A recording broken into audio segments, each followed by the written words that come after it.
말씀은 열왕기하 2장 1절부터 8절까지 말씀입니다. 마이크가 조금 울리거든요. 울리는데 마이크 조정을 좀 해주시면 감사하겠습니다. 열왕기하 2장 1절부터 주보에 14절까지로 되어 있는데 8절까지 한번 같이 보겠습니다. 열왕기하 2장 1절부터 8절까지 구약성경 562쪽입니다. 1절부터 8절까지 저 한 절씩 교독하도록 하시겠습니다. 여호와께서 회오리 바람으로 엘리야를 하늘로 올리고자 하실 때 엘리야가 엘리사와 더불어 길갈에서 나가더니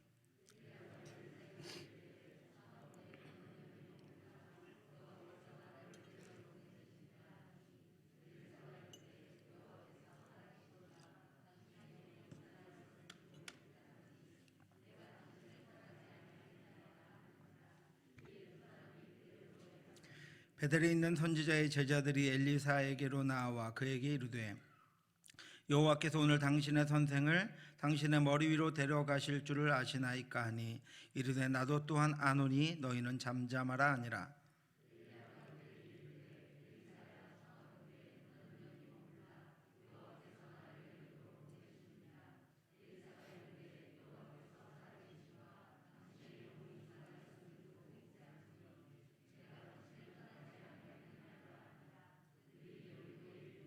여리고에 있는 선지자의 제자들이 엘리사에게 나와 이르되 여호와께서 오늘 당신의 선생을 당신의 머리 위로 데려가실 줄을 아시나이까 하니 엘리사가 이르되 나도 아노니 너희는 잠잠하라.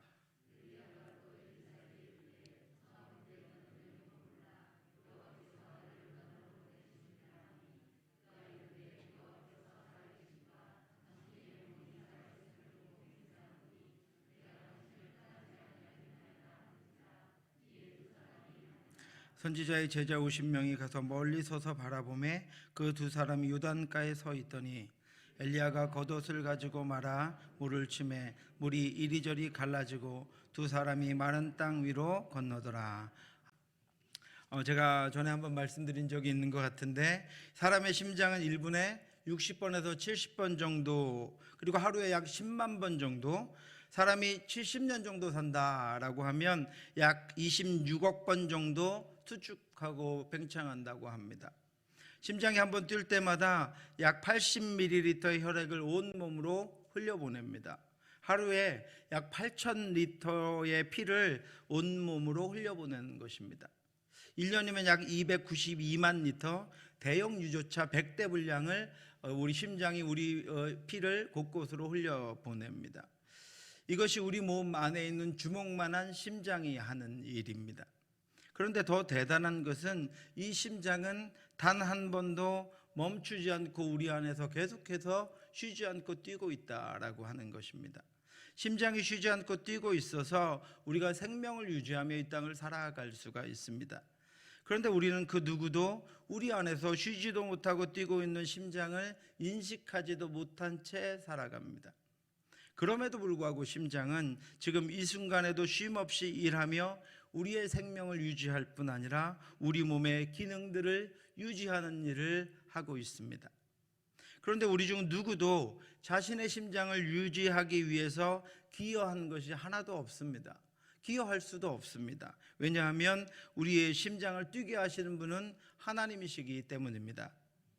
하나님은 우리의 심장뿐 아니라 인류의 역사와 생명을 통치하셔서 뛰게 하십니다.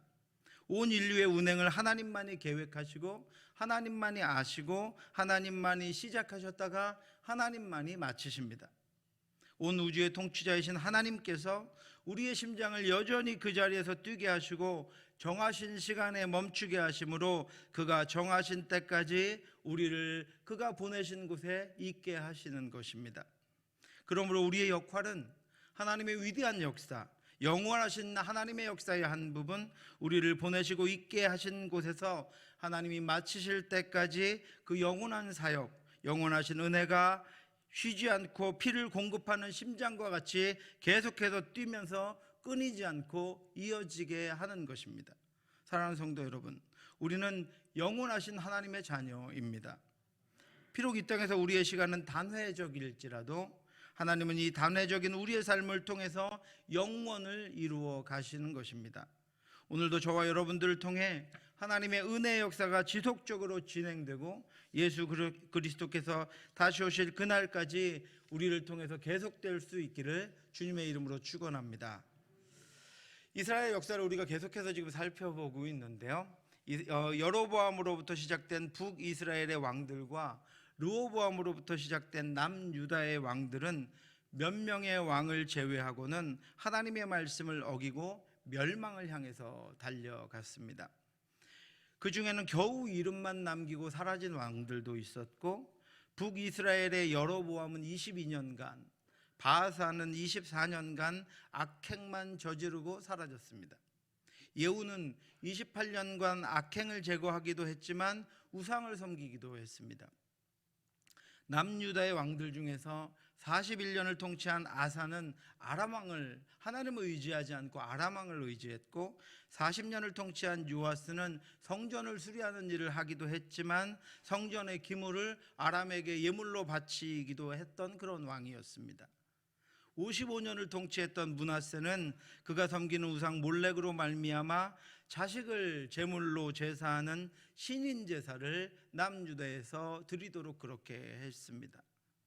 52년간을 통치했던 우시아나, 29년을 통치한 히스기야나, 31년을 통치한 요시아가 하나님의 뜻, 하나님의 말씀을 따라서 멸망해 가는 이스라엘을 다시 하나님 앞에 세우려고 했었지만 무너져가는 하나님의 나라를 세우기에는 역부족이었습니다.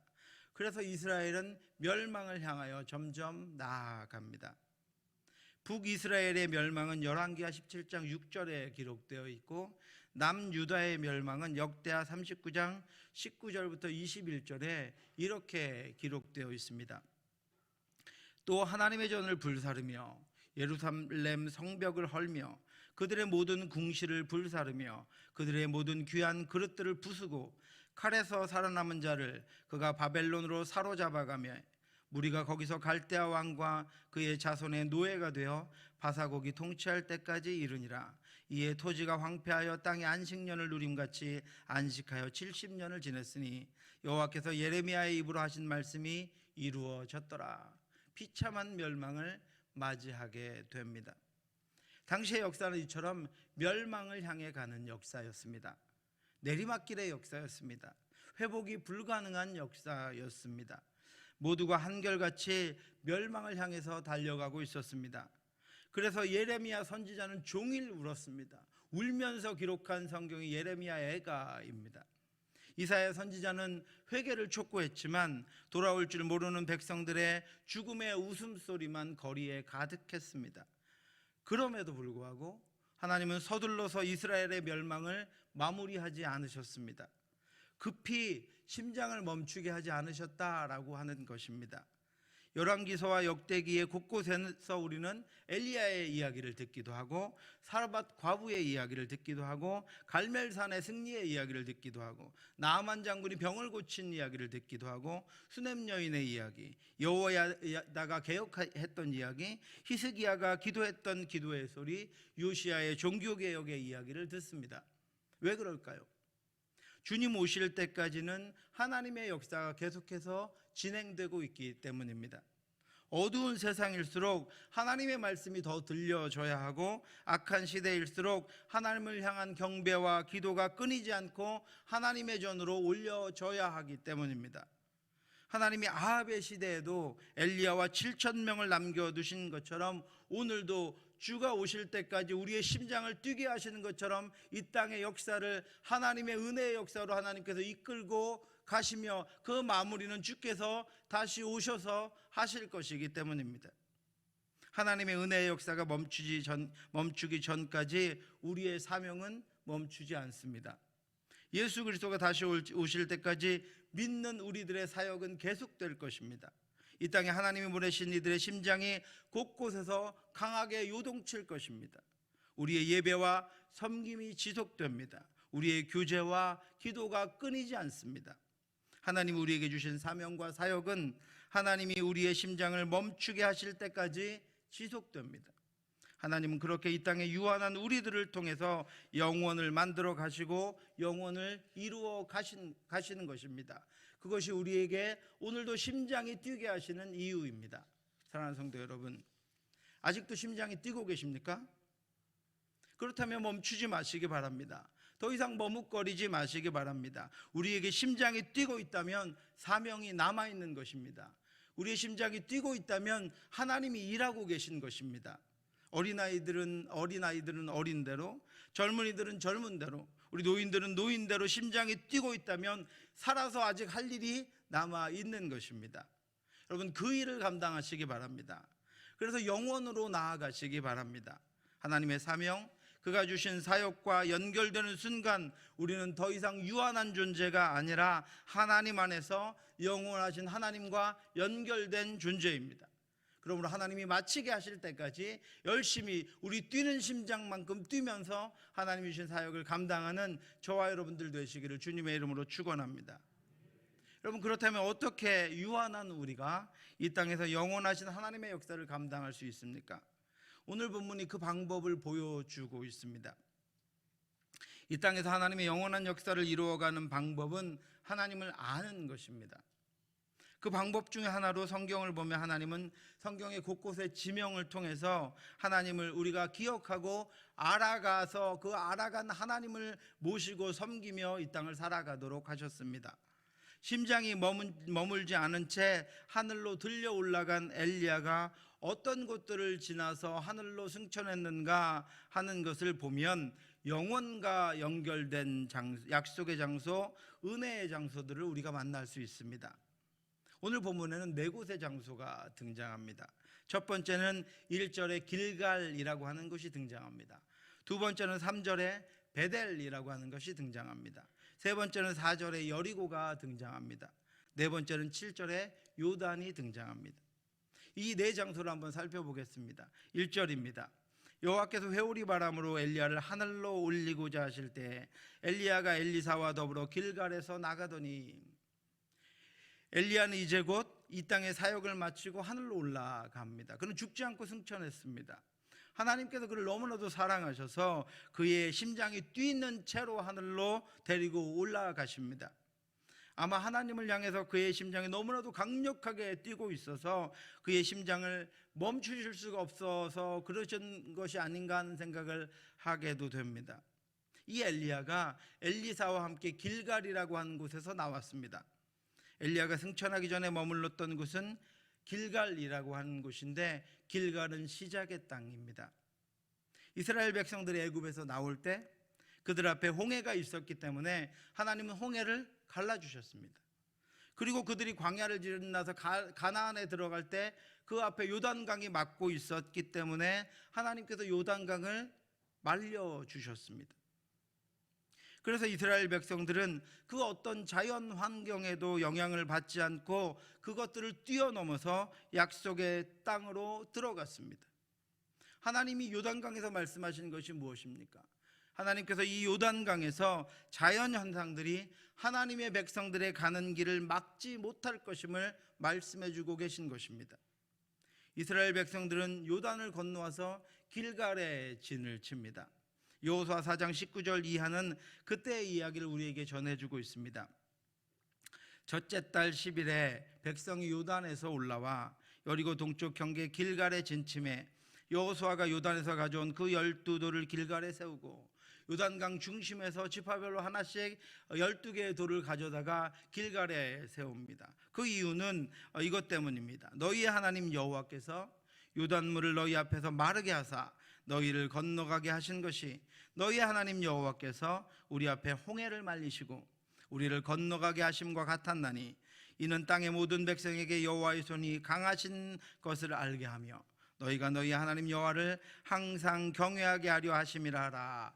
이렇게 말씀하셨습니다.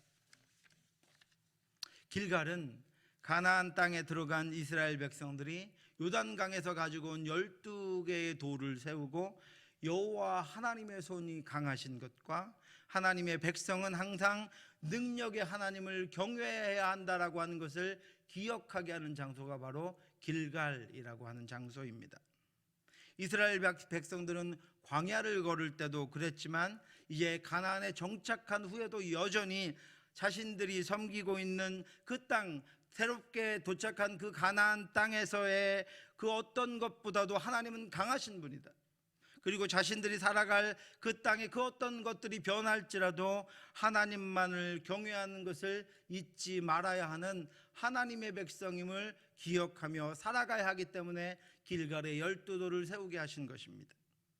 이스라엘 백성들이 구원받을 때도 그렇지만 그 가나안 땅에서 살아가는 그 어떤 일들을 당할지라도 무엇보다도 하나님의 손이 강하신 것과 그 어떤 것들이 다 변할지라도 하나님을 경외하는 것은 잊지 말라고 다짐하게 하시는 것이 바로 길갈의 12돌이었습니다. 요단을 말리신 하나님의 강한 손이 이스라엘 백성들과 항상 함께했고 이스라엘 백성들이 그 하나님을 자신들의 하나님으로 섬기고 경배했기에 이스라엘 백성들은 가나안을 정복해 들어갈 수 있었습니다. 그것을 삶에 어떤 일이 있을지라도 기억하라. 삶에 어떤 일이 있을지라도 하나님을 기억하고 그 하나님이 함께 하시고 지금도 너희의 하나님임을 기억하고 그 하나님의 백성임을 기억하라고 말씀하시는 곳이 길갈이라고 하는 장소입니다. 솔로몬 후에 남유다와 북이스라엘이 점점 하나님을 잊고 패망의 길을 걸어가고 있을 때에도 길갈에는 12돌이 있었습니다. 이스라엘 백성들이 망해갔지만 길갈에 12돌이 여전히 있었다라고 하는 것이 무엇을 말씀하고 있습니까? 그들에게는 여전히 강한 손을 가지신 하나님, 자신들의 백성을 돌보시며 인도하시는 하나님이 함께하고 있었다라고 하는 것입니다. 그래서 길갈은 하나님이 요단만의 하나님이 아니라 온 땅의 하나님이시며 하나님이 요단을 건널 때만의 하나님이 아니라 온 이스라엘의 역사 그리고 영원부터 영원까지 우리의 하나님이심을 말씀해 주는 것입니다. 우리가 나를 위해 펼치시는 하나님의 강한 손과 능력을 만났다면 거기가 바로 길갈입니다. 나를 돌보시고 놓지 않으시며 치유하시는 능력의 하나님을 만났다면 거기가 바로 우리의 길갈입니다. 우리도 엘리야처럼 길갈을 지나왔습니다. 그리고 또 길갈을 지날 것입니다. 하나님의 강한 손이 언제든 우리와 함께 하시기 때문입니다. 하나님의 능력과 하나님의 강한 손이 필요하다면 우리는 길갈에 서서 기도해야 합니다. 길갈에서 경배해야 합니다. 그리고 하나님이 나를 위해 일하심을 경험하고 길갈의 하나님과 동행해야 합니다. 엘리야는 길갈에서 하나님의 손이 여전히 강하신 것과 오직 우리는 하나님만을 경배해야 하는 하나님의 자녀임을 아는 그런 선지자였습니다. 저와 여러분들도 길갈의 하나님을 알고 길갈의 하나님과 동행하는 그런 삶을 살아갈 수 있기를 주님의 이름으로 축원합니다. 우리를 향한 하나님의 손은 여전히 강하시고 하나님 우리를 사랑하시고 돌보시며 우리를 인도하셔서 이 자연의 홍해일지라도 요단일지라도 우리 앞을 가로막는 그 어떤 것들은 하나님의 힘과 능력으로 지워주시고 우리가 그것을 통과할 수 있도록 인도하신 길갈의 하나님이심을 믿고 의지하며 나아가는 저와 여러분들 되시기를 주님의 이름으로 축원합니다. 엘리야는 거기서 나와서 베델로 갑니다. 베델은 하나님과의 교제의 장소, 기도의 장소입니다. 아브라함은 가나안 땅에 들어와서 이 베델에서 제단을 쌓고 거기서 여호와의 이름을 불렀습니다.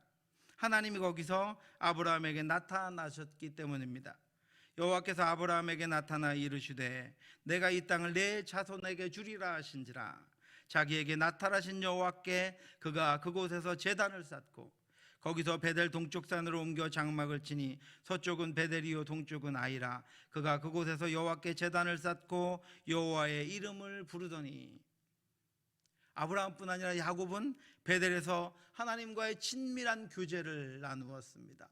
사다리를 놓고 하늘과 이 땅에 사다리를 놓고 자신을 감찰하시며 돌보시기 위하여 부지런히 천사들을 보내시며 인도하시는, 그리고 그 사다리 끝에 서 계시는 주님을 만난 곳이 야곱의 베델이었습니다. 사닥다리가 이 땅에서부터 하늘에 닿았고 하나님의 사자들이 오르락 내리락 하는 것을 보았습니다. 자기 혼자라고 생각했는데 이제는 정처 없이 혼자 떠나며 아무 미래 장래에 아무런 소망도 없고 이제 죽을지도 모른다는 두려움 가운데 베델에서 있었는데 그곳에 사다리가 놓여져 있고 하늘과 통하는, 하늘과 열려있는 하늘과 만나는 사다리가 놓여있는 것을 야곱이 보면서 거기서 하나님의 약속을 받고 하나님의 은혜를 입게 된 곳, 바로 그곳이 베델입니다. 정처 없이 떠나는 자신을 향해 보호와 인도하심을 약속하시는 하나님을 만난 곳, 그곳이 베델입니다. 이처럼 베델은 하나님과의 교제가 있는 곳입니다. 더 이상 앞이 보이지 않아 막막하고 어두운 절망 가운데에서 하늘로 향한 길이 열려 있다면 거기가 우리의 베델입니다. 하나님과의 교제가 있는 곳, 하나님이 우리의 찬양을 받으시고 우리의 기도를 들으시고 우리의 신음을 들으시는 곳, 거기가 베델입니다.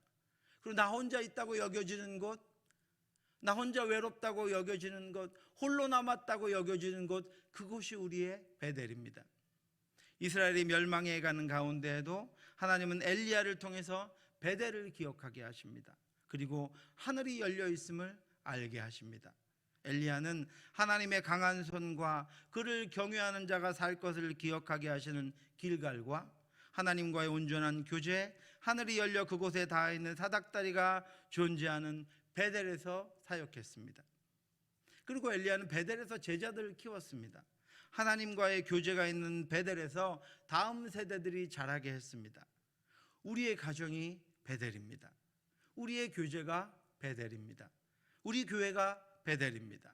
하나님과의 교제와 하나님의 약속이 있는 곳, 그곳이 우리의 베델입니다. 오늘 예배하고 있는 이곳이 우리의 베델입니다. 엘리야는 자신을 어루만지시며 먹이시고 세미한 음성으로 말씀하시는 하나님과 교제하는 그런 선지자였습니다. 사랑하는 성도 여러분, 하나님과의 약속을 기억하고 기도하시기 바랍니다. 인생에서 만나는 사건들과 그 사건의 그 상황에 깃들어 있는 하나님을 만나시기 바랍니다. 베델에서 하나님과 교제하시기 바랍니다. 그곳이 우리의 인생의 베델입니다. 지금 홀로 외로운 고독 가운데 있거나 문제를 붙잡고 씨름하고 있다면 여러분, 거기 하늘이 열려 있음을 보시기 바랍니다. 거기가 우리의 베델임을 여러분 보시기 바랍니다. 거기서 하나님을 만나시기 바랍니다. 갈멜이라고 하는, 갈멜에서의 놀라운 전투를 겪은 후에 엘리야가 탈진한 이유가 무엇입니까? 엘리야가 갈멜을 겪고 나서 깨달은 것이 무엇입니까? 갈멜의 인생, 그 승리의 인생이 끝이 아니다라고 하는 것입니다. 갈멜의 승리가 우리 인생의 최종적인 승리가 아니다라고 하는 것입니다. 갈멜의 하나님이 나의 하나님이다라고 하는 것입니다. 갈멜의 승리가 나의 승리가 아니라 갈멜의 하나님이 우리의 하나님입니다. 갈멜에서 함께 하셨던 하나님이 우리의 하나님입니다. 갈멜의 하나님이 그가 택하여 부르신 이들의 하나님이시며, 그래서 그 하나님이 자기 자녀들의 삶을 책임지시고 인도하셔서 언제든지 그의 강한 손을 펼치신다는 것입니다. 그러므로 갈멜에서 내려와서도 우리는 갈멜의 하나님의 자녀로 이 땅을 살아야 합니다.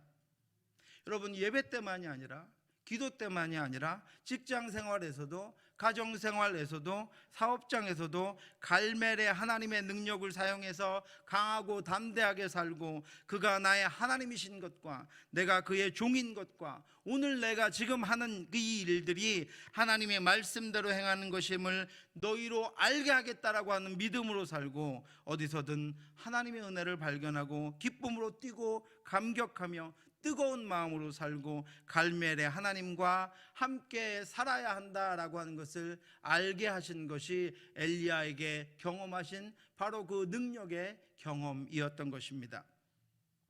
그리고 보이지 않는 하늘의 하나님과 연결되어 있는 기도의 삶, 예배의 삶을 살아가는 곳, 나를 향해 열린 하늘을 보며 사는 곳, 그 베델로 우리는 나아가야 합니다. 갈멜의 하나님과 베델에서 교제하며 살아가야 합니다.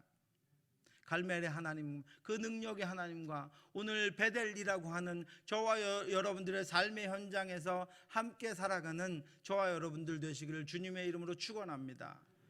그래서 갈멜에서의 삶만으로 끝난 것이 아니라, 한 번의 승리로 끝난 것이 아니라, 그 하나님이 함께 하시기에 내 모든 삶의 영역들이, 내 모든 어두운 영역들이, 내가 해결할 수 없는 문제들이 그 하나님으로 말미암아 해결되고 열릴 것이라고 하는 믿음으로 살아가는 저와 여러분들 되시기를 주님의 이름으로 축원합니다. 세 번째로 엘리야가 간 곳은 여리고입니다. 여리고는 하나님이 지금 살아서 역사하시는 분임을 알려준 곳입니다. 하나님이 바알과 아세라와 같이 만들어진 우상이나 이념적인 신이 아님을 분명하게 보여준 곳이 여리고라고 하는 것입니다. 내 삶에 가장 강력하고 가장 두렵고 난공불락인 모든 문제들과 장애물들을 오직 기도와 여호와의 이름으로 무너뜨리시고 눈앞에 그것들이 무너져 있음을 분명하게 보여주심으로 영광 받으신 곳, 그곳이 여리고입니다. 너는 아무것도 할 것 없다. 너는 내게 믿음을 보여라. 내가 살아있음을, 그리고 내가 일하고 있음을, 그리고 내가 너를 사랑하고 있음을 믿어라라고 말씀하시며 확인시켜 주신 곳이 여리고입니다. 이스라엘 백성들에게 여리고는 난공불락이었습니다. 그런데 하나님의 말씀대로 그 여리고를 돌 때, 그리고 하나님의 말씀대로 함성을 외쳐 불렀을 때 그 견고했던 성이 이스라엘 백성들이 보는 눈앞에서 무너지며 그 위에서 조롱하던 여리고 사람들이 같이 무너진 곳, 그곳이 바로 여리고였고 그 인생을 사는 것이 바로 저와 여러분들이 여리고의 인생이다라고 하는 것입니다. 이렇게 하나님 말씀하셨습니다. 여리고에서 여리고성이 무너지기 전까지 6일 동안 아무 일도 일어나지 않을 것이다. 그리고 또 7바퀴를 도는 동안 아무 일도 일어나지 않을 것이다. 오히려 적들의 비웃음과 보이지 않는 조롱과 너희 안에서 일어나는 수많은 의심과 그리고 이렇게 하는 것밖에는 아무것도 할 수 없다는 무력감만을 너희 안에 남기고 그 6일 동안에 너희는 너희 자신이 너무나도 처량하고 무기력하고 무능력하고 부끄러워 보일 것이다. 성문 위에서도, 강력한 성문 위에서도 너희를 조롱하는데 아무 말도 하지 않고 아무 저항도 하지 못하고 활 하나 창 하나 쏘지 못하고 그 여리고를 7일 동안 돌아야 하는 너희 자신이 너무나도 무력하고 저들에게 함성조차 조롱에 답변조차 하지 못하는 너희가 참 한심스러워 보일 것이다. 도망가고 싶을 것이다.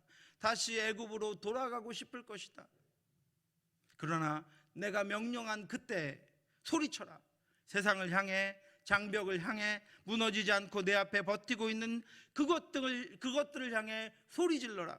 너의 믿음을 조롱하던 것들을 향해 소리 질러라. 여호와의 이름을 불러라. 함성을 질러라. 내가 일할 것이다. 그리고 그렇게 오래 참고 약속을 기다린 끝에, 믿음을 잃지 않고 넘어지지 않은 끝에, 불신앙의 말은 단 한마디도 입 밖에 내지 않고 마지막까지 믿음을 지키며 여리고를 돈 끝에 밑에서부터 무너져 내리는 문제들과 장벽들을 눈앞에 직접 보고 그 무너진 담벼락을 밟고 들어가 조롱하던 모든 것들을 물리치고 살아계신 하나님이 주신 승리의 역사를 쟁취한 곳, 그곳이 바로 여리고입니다. 사랑하는 성도 여러분, 여러분들에게도 여리고가 있었습니까? 지금 두려워하지 말고 여리고를 기억하시기 바랍니다. 지금 문제가 있다면, 지금 장벽이 있다면 다른 곳에서 서성거리지 말고 여리고에 서시기 바랍니다. 여리고에 승리를 주셨던 그 하나님이 아직도 살아계셔서 여기서 또 우리에게 여리고의 승리를 주실 것입니다. 이처럼 이제 영원한 하나님의 나라로 들려 올라가는 엘리야는 길갈에서 베델로 그리고 여리고를 지나갑니다. 이것이 영원으로 가는 길입니다. 우리의 믿음은 그렇게 성장하며 자라갑니다. 우리는 그렇게 하나님을 만나고 하나님을 겪으며 하나님을 알아갑니다. 때론 길갈에서, 때론 베델에서, 때로는 여리고에서 우리는 옛 유적지를 탐방하듯이 그렇게 유물들을 살펴보는 것이 아니라 그곳에서 우리가 잊었던 하나님을 기억해내고 살아계신 하나님의 언약을 다시 한번 상기시키고 기도와 예배로 하나님의 보좌 앞으로 다시 나아가고 삶의 장애물들을 무찌르시는 하나님의 도구가 되어서 가는 곳마다, 머무는 곳마다 거기가 길갈이 되고 거기가 베델이 되고 거기가 여리고가 되도록 하나님을 알아가는 것, 그것이 하나님이 우리를 이 땅에서 아직도 심장이 뛰게 하시는 이유입니다. 마지막으로 엘리야는 요단으로 갑니다. 오늘 말씀 7절과 8절입니다. 선지자의 제자 50명이 가서 멀리 서서 바라보매 그 두 사람이 요단가에 서 있더니 엘리야가 겉옷을 가지고 말아 물을 치매 이리저리 갈라지고 두 사람이 마른 땅 위로 건너더라. 여러분, 이스라엘 백성들에게 요단은 어떤 곳입니까? 요단은 이스라엘 백성들이 약속의 땅 가나안으로 들어가는 시작의 관문이자 이 땅의 삶을 마친 죽음의 관문입니다. 이스라엘 백성들은 요단을 건너서 약속의 땅으로 들어갔고 엘리야는 요단을 건너서 천국으로 들어갔습니다. 그런 의미에서 요단은 삶의 시작의 약속의 땅이고 천국의 약속의 땅으로 들어가는 관문입니다. 자신의 삶이 어떠했든 죽음의 강을 건너기 전에 믿음으로 예수 그리스도를 자신의 구주로 고백한 자는 요단을 건너서 영원한 하나님의 나라로 들어가고 그렇지 않은 자는 지옥으로 들어갑니다. 사랑하는 성도 여러분, 요단은 우리 인생이 반드시 도달해야 하는 곳입니다. 그곳에 다다르기 전에 늘 여러분들의 믿음을 확인하시기 바랍니다. 끝까지 주 예수 그리스도를 붙잡고 믿음으로 그 마지막 강을 건너게 되시기를 주님의 이름으로 축원합니다. 세월의 풍파나 인생의 경험이 우리의 믿음을 연약하게 하지 못하도록 두렵고 떨림으로 믿음을 지켜서 예수 그리스도만 바라보고 끝까지 마지막 요단을 엘리야와 같이 그 마지막 관문을 통과하여 하나님의 나라로 하나님의 성으로 들어갈 수 있기를 바랍니다. 사랑하는 성도 여러분, 지금 여러분들은 어디에 계십니까? 길갈에서 하나님의 하나님 되심을 기억하며 경배하시고, 베델에서 하나님과 교제하며 기도하시고, 여리고에서 이기고 승리하며 요단에 도달했을 때 믿음으로 그 강을 건너 하나님 나라로 나아가시기 바랍니다. 그리고 이 땅에 사는 동안 이전 세대가 지켜온 하나님의 나라, 하나님의 깃발, 하나님의 빛이 꺼지지 않고 주님을 맞이할 수 있도록 뛰는 심장으로 능력의 삶을 살아가시기 바랍니다. 지금 우리에게 하나님이 함께 계시면 우리가 지금 가는 길이 영원한 하나님의 나라를 향하여 나아가는 길임을 기억하시고 승리하며 전진하는 저와 여러분들 되시기를 주님의 이름으로 축원합니다. 기도하겠습니다. 사랑의 하나님 아버지, 은혜를 감사합니다. 우리의 삶에서, 우리의 이 마른 땅에서 홀로 광야 가운데 우리가 서 있지 않도록 인도하여 주시옵시고, 우리가 길갈에 서게 하시고, 우리가 베델에 서게 하시고, 우리가 여리고에 서게 하시고, 우리가 요단에 서게 하셔서 우리의 인생이 가는 곳마다 하나님을 기억하고, 가는 곳마다 하나님의 일하심을 기억하고, 가는 곳마다 내가 하나님의 백성임을 기억하고, 가는 곳마다 하나님이 나를 택해 주셨고 하나님이 나를 인도하심을 기억하고 승리하며 살아갈 수 있도록 인도하여 주시옵소서. 하나님 없는 곳에서 방황하지 않게 하여 주시옵시고, 하나님을 떠나 헤매이지 않게 하여 주시옵시고, 가는 곳마다 강한 손으로 지키시고 인도하시는 하나님과 동행하는 삶을 살아갈 수 있도록 역사하여 주시옵소서. 날마다 우리를 지키시고 인도하시며 함께 하시고, 하나님의 은혜와 역사 가운데 이번 중고등부 수련회, 청년부 수련회도 은혜 가운데 맞춰질 수 있도록 하나님 기이한 일을 행하시고 하나님의 능력의 역사를 행하여 주시옵소서. 모든 말씀 예수님 이름으로 기도드렸사옵나이다. 지금은 우리 주 예수 그리스도의 은혜와 우리를 한없이 사랑하시는 하나님의 크고 넓으신 사랑하심과 성령의 교통하심이 인생의 길갈에서, 베델에서, 여리고에서, 요단에서 쉼없이 하나님을 만나며 하나님과 동행하며 나와 함께 하시는 하나님을 붙잡고 살아가기를 간절히 소원하는 사랑하는 성도들 머리 위에 지금부터 영원토록 함께 있을지어다. 아멘.